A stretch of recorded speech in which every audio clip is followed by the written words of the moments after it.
എനിക്ക് ചിറക് വെച്ച് കെട്ടിത്തരാനൊന്നും അറിയില്ല, പറന്നങ്ങ് പോകാൻ. അതെ, നിങ്ങൾ ഈ വൈരാഗ്യം വെച്ച എന്റെ അടുത്ത് പെരുമാറുന്നത്. എന്നെ വലിയ പരിചയമൊന്നുമില്ലാത്ത ആളാ ആ മനുഷ്യൻ. അയാൾ എത്ര നന്നായിട്ടാ എന്റെ അടുത്ത് പെരുമാറുന്നേ. അങ്ങനെ പെരുമാറാൻ സൗകര്യമുള്ളൊരു പെരുമാറും. ഞാൻ അങ്ങനെ പെരുമാറാത്ത കൂട്ടത്തില്. എന്റെ അവസ്ഥ എന്താന്ന് ആർക്കും പറഞ്ഞാൽ മനസ്സിലാവില്ല. അതെന്താ മോളെ മോക്ക് അങ്ങനെ ഒരു അവസ്ഥ? ഇതെന്ത് പറ്റി മോക്ക്? ചേച്ചി വന്ന് പരാതി പറഞ്ഞപ്പോ ഞാൻ അത്ര കാര്യാക്കിയില്ല. മോളെ അമ്മായിയോട് ദേഷ്യത്തിലാണോ പെരുമാറിയത്? അങ്ങനെയാണെന്നുണ്ടെങ്കിൽ പറയുന്നതൊക്കെ സത്യ. ഹോസ്പിറ്റലിൽ നിന്ന് തിരിച്ചു വന്നപ്പോ മുതല് മോക്ക് വല്ലാത്തൊരു ചേഞ്ച് ഉണ്ട്.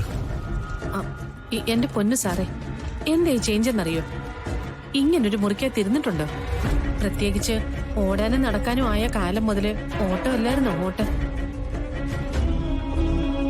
നാട്ടിലുള്ളപ്പോ പിള്ളേരുടെ കൂടെ ആയിരുന്നു. ഇവിടെ വന്നപ്പോഴോ ദേ കൃത്യം പുതിയൊരു കൂട്ടുകാരിയെ കിട്ടി, മോളിക്കുട്ടി. അതിനിടയില് ഇങ്ങനെ വീണുപോയ സഹിക്കൂ? പിന്നെ സാറിന്റെ കൂടെ നടക്കാൻ പറ്റില്ലല്ലോ എന്നുള്ള വിഷമം. അതാണോ മോളെ കാര്യം? മോക്കിപ്പോ എന്താ പ്രശ്നം? പുറത്തു പോണോ? എങ്ങനെ പോവും? സിമ്പിൾ അല്ലേ, വീൽ ചെയറിലല്ലേ ഇരിക്കുന്നത്. മോളെ പുറത്ത് കൊണ്ടുപോയിക്കൂടെ?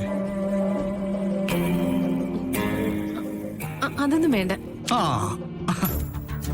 തടസ്സം പറഞ്ഞില്ലെങ്കിൽ അമ്മയാവില്ലല്ലോ അല്ലേ മോളെ?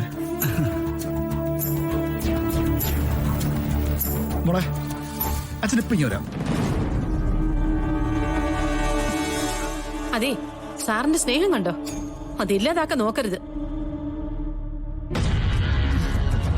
ഈ സ്നേഹം നിങ്ങളുടെ മോൾക്കുള്ളതല്ലേ? അത് ഞാൻ ഉറപ്പായിട്ട് ഇല്ലാതാക്കാൻ നോക്കും.